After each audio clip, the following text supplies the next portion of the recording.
The ABC, for instance. Now, you pay it $1 million a year to raise the cultural tone.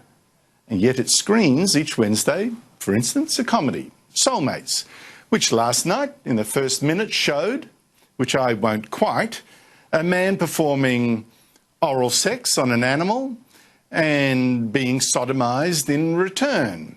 And, of course, there was the F word and the rest. Well, joining me is Rowan Dean, editor of The Spectator Australia and columns with the Courier Mail. Rowan, all right, it's a comedy. All right, most viewers have probably seen worse these days, but my question is this. Why are taxpayers subsidising this? Well, that's very easy to answer, Andrew, and that's because nobody else will. The rule of filmmaking is you find someone who's going to finance it who will get a return for their money, and I would suspect that they would struggle to get this paid for by any commercial network, so they rush off to the ABC, and the ABC they would spend a lot of money. It's an expensive-looking program, and it covers many series. I don't know if the ABC will ever get their return on the investment. I doubt it, which means it's you and I paying for it. But what fascinated me about this show, Andrew, is in recent times, particularly since the Bill Leak cartoon, I've tried to be more sensitive and more recognising how people can be offended.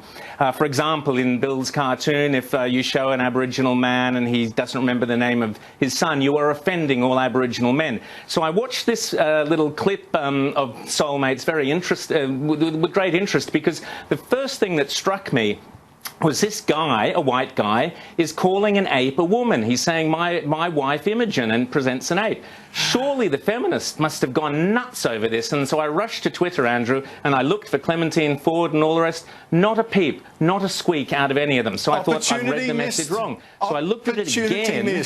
I looked at it again, and what they're actually suggesting is that certain people in African countries copulate with apes, and this of course horrified me. I'm deeply offended on behalf of the entire African and sub-Saharan nation, this suggestion that they are copulating with apes, and what a disgusting thing to say. So I rushed to Twitter again, Andrew, assuming that they'd all be outraged and howling down this program, but again, not a peep. So I realised I'd got my offence message wrong. I looked at it for a last time, Andrew, very closely, and what the message is, I'm sorry to say it, that either homosexuality leads to bestiality or bestiality leads to homosexuality. Now I'm deeply, deeply, deeply offended, so I rushed to Twitter looking for all those people who screamed at Corey Bernardi when he even dared mention those two words in the same paragraph, and not a squeak either. So the lesson here, Andrew, is you can be as offensive as you like, you can be homophobic, racist, sexist, bestie, whatever you want, so long as you do it on the ABC,